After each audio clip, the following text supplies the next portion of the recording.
how to use your Facebook Memorialized account feature. So let's get straight into the video. The first thing you want to do is simply go ahead and go to the profile of a person. Then you want to simply go ahead and tap on the option tab, and this is where you want to look for Memorialize account.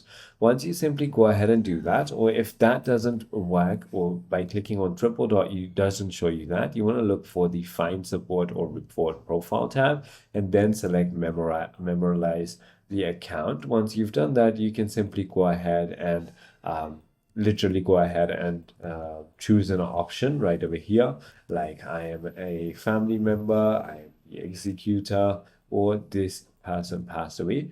You can simply go ahead and select your relationship, your name, your email, and additional info, and simply go ahead and send your request, and their account will be memorialized. I hope this video clarifies everything for you. If you have further more queries, feel free to comment down below, and I'll see you on the next one.